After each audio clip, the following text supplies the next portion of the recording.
Liu Bei prepared to launch an eastern campaign against eastern Wu. Zhao Yun came forward to remonstrate.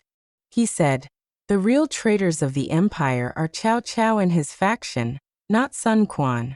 Now Cao Pai has usurped the Han throne, something that angers both heaven and the people. Your Majesty should first march north to seize Guangzhong and station troops along the Upper Wei River to attack Wei. Once the royal army moves east, the loyalists of the Central Plains will surely welcome us with supplies and support. If we ignore Wei and attack Wu first, once war begins it will not be easy to resolve quickly. I beg your Majesty to reconsider." But Liu Bei replied angrily, "Sun Quan caused the death of my second brother, Guan Yu. Fu Shiren, Mi Fang, Pan Zhang, and Ma Zhong are all enemies of mine. If I cannot destroy them and avenge my brother, how can my hatred ever be satisfied? Why do you try to stop me?" Zhao Yun said, "The fall of the Han is a public grievance shared by the whole world, but the death of a brother is a private grievance. I hope your Majesty will place the greater cause first." Liu Bei answered, "If I cannot avenge my brother, what value would even an empire of 10,000 miles have?" Thus Liu Bei refused Zhao Yun's advice and ordered preparations for the campaign against Wu. He also sent envoys to the Wuxi region to recruit 50,000 tribal soldiers as reinforcements.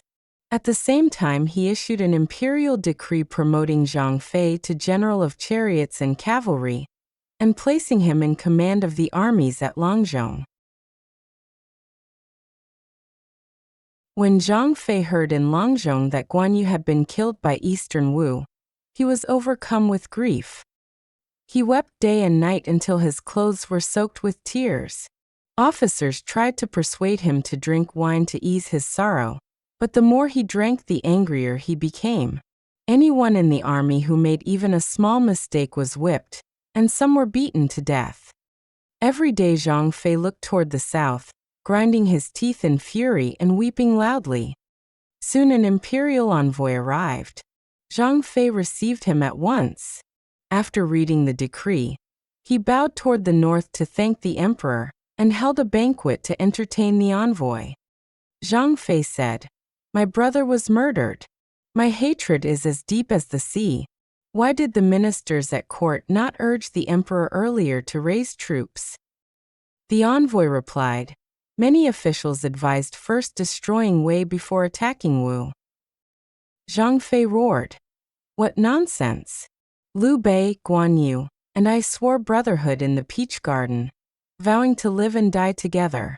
Now my second brother is dead. How can I live in comfort alone? I will personally see the emperor and beg to lead the vanguard.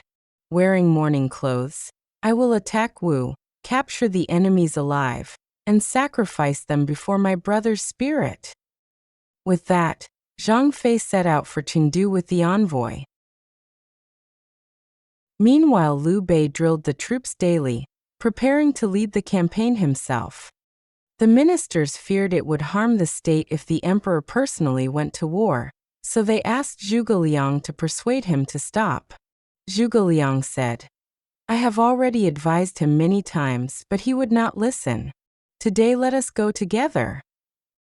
Thus Zhuge Liang led the officials to the training grounds. He said to Liu Bei, "Your Majesty has only recently ascended the throne. If this were a northern campaign against Wei to restore justice, it would make sense for you to lead personally. But if the goal is only to punish Wu, sending a capable general should suffice. Why must your Majesty go yourself?" Liu Bei seemed slightly moved. At that moment Zhang Fei arrived. He rushed forward, clutched Liu Bei's feet, and burst into tears. "Now that you are emperor," Zhang Fei cried, "have you forgotten the oath of the Peach Garden? How can our second brother's death go unavenged?" Liu Bei said, "The ministers have been advising against it, so I have hesitated." Zhang Fei replied, "How could they understand the oath we swore? If your Majesty will not march, then I will go alone and fight to the death. If I cannot avenge him, I would rather die than face you again." Finally Liu Bei said, "Very well. I will go with you." He ordered Zhang Fei to lead troops from Langzhou while he himself would lead elite forces from Jiangzhou, the two armies joining together to attack Wu. Before they parted, Liu Bei warned him, "You often beat soldiers in drunken anger. This will surely bring disaster. From now on you must be more tolerant." Zhang Fei agreed and departed. As Liu Bei prepared for the expedition, the scholar Qin Mi submitted a memorial urging him to reconsider. Qin Mi said, "Your Majesty holds the dignity of an emperor. To mobilize the empire's army for a private vendetta is something the sages of old would never do." Liu Bei replied, "Guan Yu was like part of my own body. Our righteous cause still remains. How could I forget him?" Qin Mi knelt and refused to rise, continuing his protest. Liu Bei became furious and ordered him dragged out for execution. Qin Mi remained calm and said, "I do not regret dying. I only fear that the empire you have just established may collapse again." The officials hurriedly pleaded for mercy, and Liu Bei finally ordered that Qin Mi be imprisoned instead. When Zhuge Liang heard about this, he also sent a memorial on Qin Mi's behalf. He argued that the real usurpers of the Han were Cao Cao and his son, not Sun Quan. If Wei were defeated first, Wu would naturally submit. Liu Bei read the memorial, threw it to the ground and declared, "My decision is final. No more remonstrance." He then arranged for Zhuge Liang to remain in Chengdu to assist the crown prince. Ma Chao and Wei Yan were assigned to guard Hanzhong against Wei, while Zhao Yun managed logistics and reinforcements. Including the tribal troops, the Shu army numbered about 750,000 soldiers. The expedition was scheduled to begin in July of the first year of Zhang Wu. Zhang Fei returned to Langzhou and ordered that within 3 days the army must prepare white banners and white armor, so that the entire force could march in mourning attire to attack Wu. His officers Fan Chong and Zhang De said the time was too short and requested an extension. Zhang Fei flew into a rage. He tied them to trees and gave each 50 lashes, threatening to execute them if the preparations were not completed by the next day. The two men returned to camp coughing blood and discussed their fate. Fan Chong said, "There is no way we can finish this by tomorrow. He will surely kill us." Zhang De replied, "If that is the case, we might as well kill him first." They decided to act while Zhang Fei was drunk. That night Zhang Fei, grieving for Guan Yu, drank heavily with his officers. After becoming deeply intoxicated, he fell asleep in his tent. Fan Chong and Zhang De slipped into the tent at night, pretending to report urgent military news. Seeing Zhang Fei asleep, they stabbed him in the abdomen with a dagger. Zhang Fei cried out once and died on the spot. He was 55 years old. The two men cut off his head and fled overnight to eastern Wu. The army did not discover Zhang Fei's death until the next day. General Wu Ban immediately reported the news to Liu Bei. Zhang Fei's eldest son, Zhang Bao, brought his father's coffin to meet the emperor. At that time Liu Bei was preparing to march when he observed the night sky and saw a great star fall in the northwest. Zhuge Liang calculated and said, "I fear we may lose a great general." Soon afterward news of Zhang Fei's death arrived. Liu Bei wept bitterly and fainted. Zhang Bao and Guan Xing soon joined the army. Seeing the two young men reminded Liu Bei of Guan Yu and Zhang Fei, filling him with grief. Later Zhang Bao and Guan Xing both competed to serve as the vanguard, each demonstrating his skill. Zhang Bao shot 3 arrows from 100 paces, each striking the center of the target. Guan Xing shot down a flying goose with a single arrow.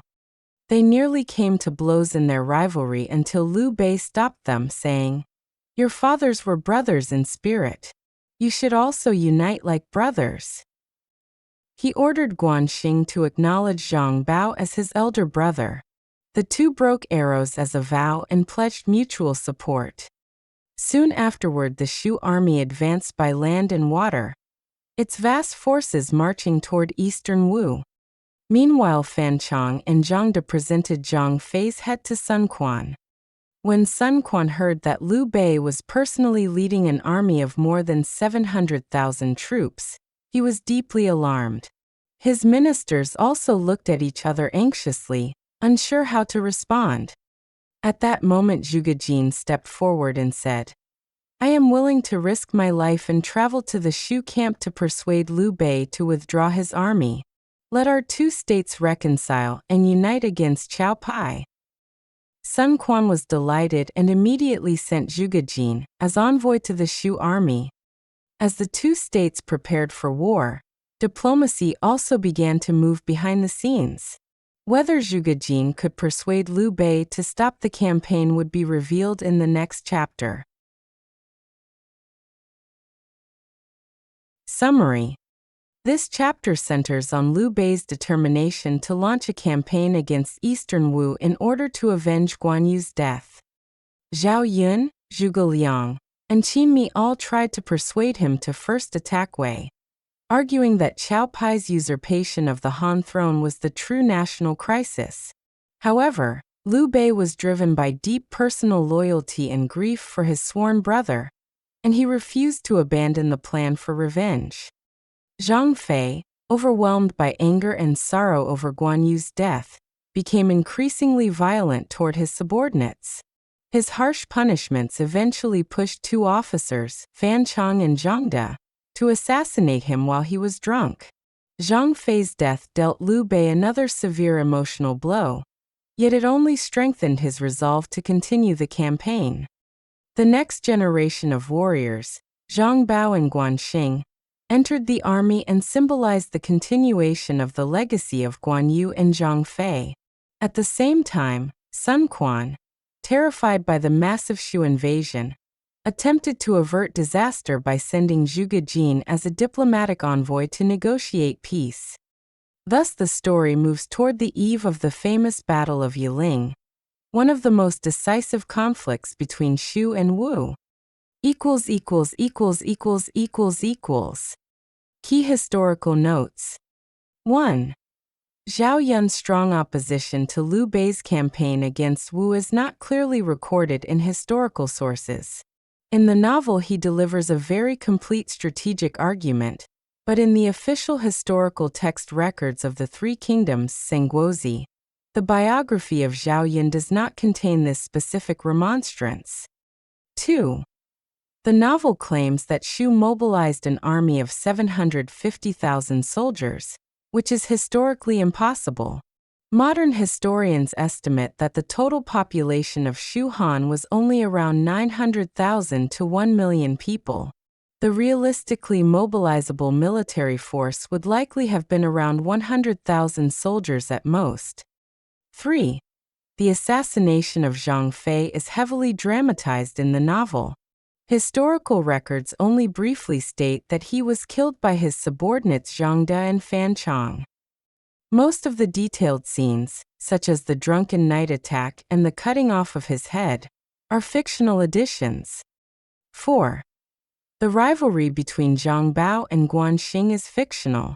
In the novel, they compete in a dramatic display of archery before Liu Bei, but historical sources suggest that Zhang Bao died quite early and left little record of military achievements. There is no historical evidence of such a contest or oath between the two men.